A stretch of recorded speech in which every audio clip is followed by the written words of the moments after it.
Hello' বন্ধু বান্ধৱীসকল, আমাৰ হৰিদ্বাৰৰ প্ৰথম দিনাখন আমি বিভিন্ন মন্দিৰ ভ্ৰমণ কৰিছিলোঁ। চণ্ডী মা মন্দিৰ, মনসা মা মন্দিৰ, তাৰপিছত মায়া দেৱী মন্দিৰ, বৈষ্ণু মন্দিৰ, ভাৰত মাতা মন্দিৰ, এনেকৈ বিভিন্ন জেগাত আমি হৰিদ্বাৰৰ বিভিন্ন ঠাইত থকা বিভিন্ন মন্দিৰ আমি দৰ্শন কৰিলোঁ। তাৰে ভিতৰত আমাৰ কামাখ্যা দেৱীৰ মন্দিৰৰ নিচিনা মায়া দেৱীৰ মন্দিৰটো ধুনীয়াকৈ ভাণ্ডাৰা লগোৱা হয়, ধুনীয়াকৈ পূজা দেৱীৰ 9টা ৰূপৰ পূজা কৰা হয়।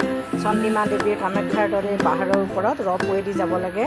তাৰপিছত আমি বিল্কেশ্বৰ মন্দিৰত গ'লোঁ। বিল্কেশ্বৰ মন্দিৰত পাৰ্বতী মায়ে শিৱৰ লগত বিয়া হ'বৰ কাৰণে য'ত তপস্যা কৰিছিল, প্ৰথমতে মন্দিৰটোত শিৱক পূজা কৰা হয়। তাতে পানী ঢালিবৰ কাৰণে ধুনীয়াকৈ ঘটিবিলাক থোৱাই থাকে। তাৰপিছত তাৰ পিছফালে ঠিক জংঘলৰ মাজত, অৰণ্যৰ মাজত ধুনীয়াকৈ এটা মন্দিৰ আছে, আশ্ৰমৰ দৰে। তাত এটা কুণ্ড আছে আৰু সেই কুণ্ডটোক গৌৰী কুণ্ড বুলি কোৱা হয়।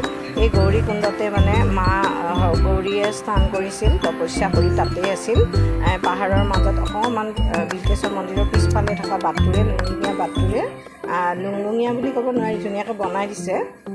তাৰপিছত সেই বাটটোৰে অৰণ্যৰ মাজেদি গৈ তাত মানে পাৰ্বতী মায়ে তপস্যা কৰা মন্দিৰটো দেখা পায় আৰু সেইটো মন্দিৰক গৌৰী কুণ্ড মন্দিৰ বুলি কোৱা হয়।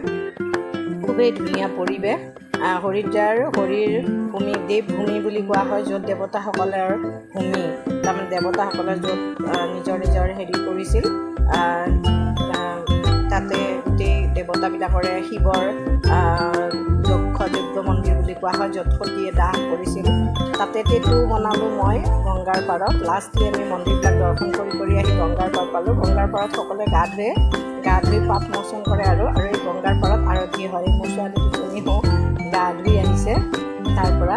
গতিকে সেনেকৈ সকলোৱে গা ধোৱাৰ পিছত তাতে পূজাও কৰে। শেষত আৰতি কৰা হয়। আৰতিটো আৰম্ভ হয় 7মান বজাত। এই 7মান বজাত ধুনীয়া আৰতি হয় তাতে। ইয়াৰে মই গংগাৰ পানী ভৰাবৰ কাৰণে তাইক ক'লোঁ, ময়ো গৈছিলোঁ বাৰু, মই আগতে ধুলোঁ, সিহঁতে পিছত ধুলে। গতিকে সিহঁতে সেই গংগাৰ পানী ভৰালে আৰু বেছি আনিব নোৱাৰোঁ, বহুত দূৰৰ পৰা অনাটো দিগদাৰ, সেইকাৰণে এটা গেলন কিনি লৈছোঁ, তাত গংগাৰ পানী ভৰাব দিছোঁ। তাৰপিছত ঠিক সন্ধিয়া 7 বজাৰ লগে লগে আৰতি আৰম্ভ হয়। খুব ধুনীয়া এক নান্দনিক দৃশ্য। সকলোৱে মানে গংগা মাৰ আৰতিত মানে নিমজ্জ আৰু সকলোৱে কোনো ধৰণৰ অসুবিধা নোহোৱা কৰে। তেওঁলোকৰ পুলিচ প্ৰশাসনে খুব ধুনীয়াকৈ মেইনটেইন কৰে সকলো বস্তু। তাৰপিছত আৰতি আৰম্ভ হয়। এনেকৈ 4 ভাগ পূজা কৰা হয় গংগা মাৰ, আৰু 4 ভাগতে বহুত ধুনীয়া মানে আৰতি হয়।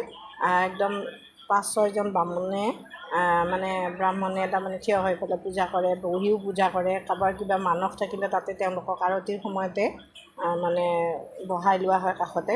এনেকৈ ধুনীয়াকৈ আৰতি কৰি আছে। শব্দবোৰ অনৰ্গল। গংগা মাৰ স্ৰোত উচ্চাৰণ হৈ থাকে। গংগা মাৰ স্ৰোত উচ্চাৰণ হৈ থাকে তাত। মই দিয়া নাই, কাটি দিছোঁ বাৰু। গতিকে এনেকৈ খুব ধুনীয়া এটা দিন। আমি বৃহস্পতিবাৰ আছিল সেইদিনা, আমি যোৱাকালি গ'লোঁ। তাৰপিছত আমি ঋষিকেশ আহিলোঁ আজি ৰাতিপুৱা। এয়া হ'ল হৰিদ্বাৰৰ গংগা আৰতি।